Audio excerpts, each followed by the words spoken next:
via StreamYard to Michael Swain.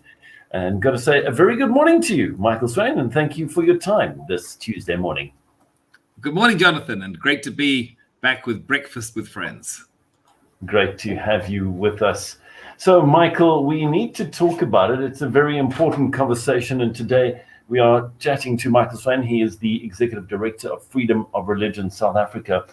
And, well, in terms of the work that FORSA does in the field of religious freedom to protect our constitutional and legal rights to religious freedom, today we're talking about whether employers should have a mandatory vaccine plan and what are the consequences for employees. It's a big one. And I mean, making the news over the weekend, the fact that one of the big medical aides in our country has said, if you're an employee of this medical aid, you must be vaccinated, and immediately a lot of concern with regard to can they actually do something like this. So, Michael, are employers allowed to decide to make it compulsory for their employees to be vaccinated?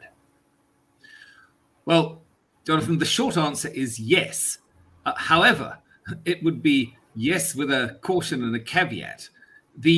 Obviously, vaccinations are becoming an increasing issue because now that they're available and they're readily available and they seem to be effective at least against the worst ravages of the COVID-19, you're not likely to certainly die. You may well not be hospitals if you have been vaccinated. But however, the Department of Labor has put out a consolidated directive on occupational health and safety, where this falls under in terms of the employer-employee relationship. And they did that back in May, by the way.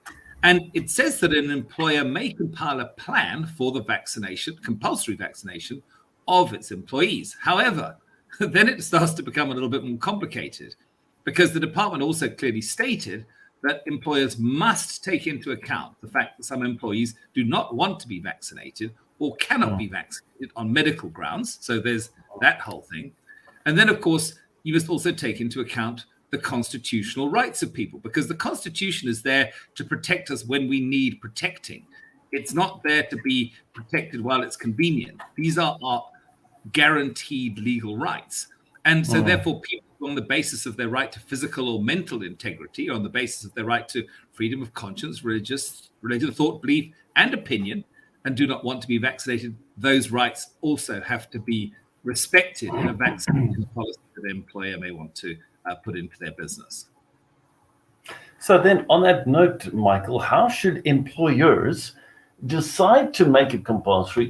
How should employers consider these employees, specifically, as you said, those who perhaps for medical reasons do not want to be or cannot be vaccinated, or because of beliefs, they're saying, no, thank you, I don't want the vaccine?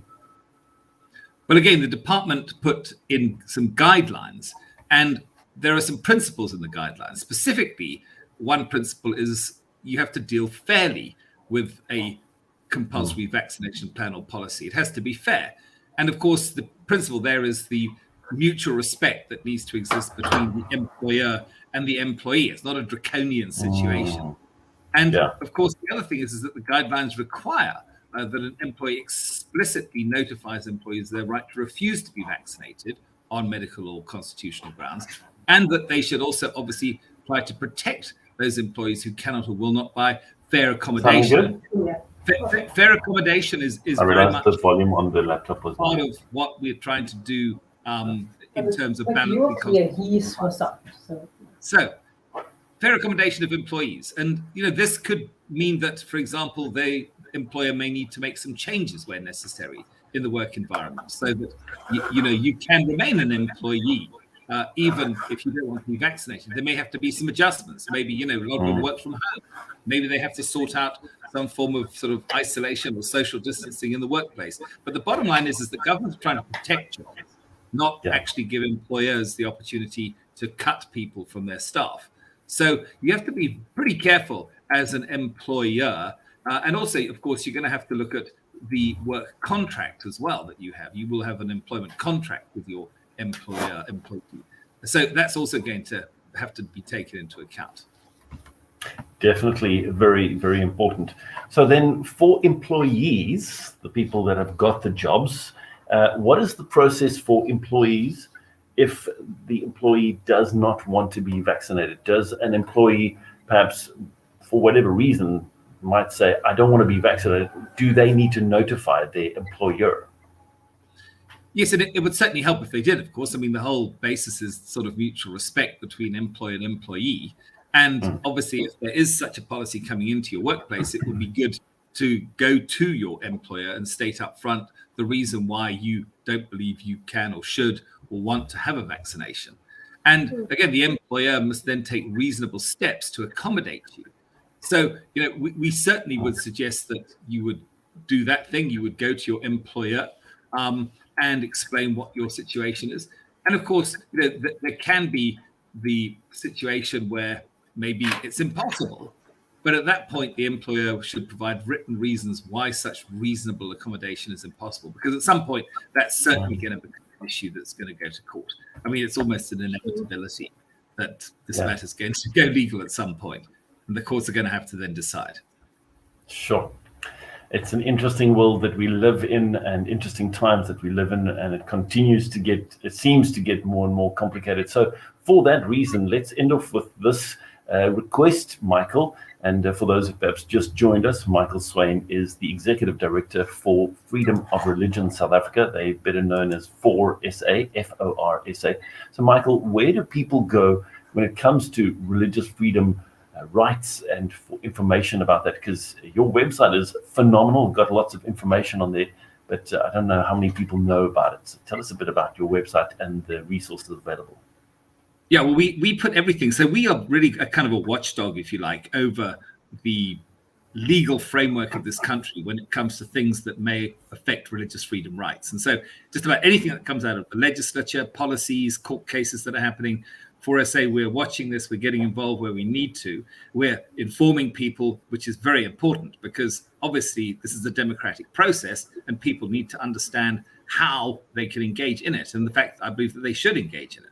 So our website, www.forsa.org.za, is a great place. You can get a lot of stuff off that. And then, of course, we also have a Facebook page, Freedom of Religion SA, and you can go there. And we often put up news from around the world as well, where we can see these trends happening, because we're not operating in perfect isolation here in South Africa. Often trends that happen overseas end up coming here. But we are there for faith, for freedom, and that's what we exist to do, to protect our very precious and vital constitutional rights to religious freedom.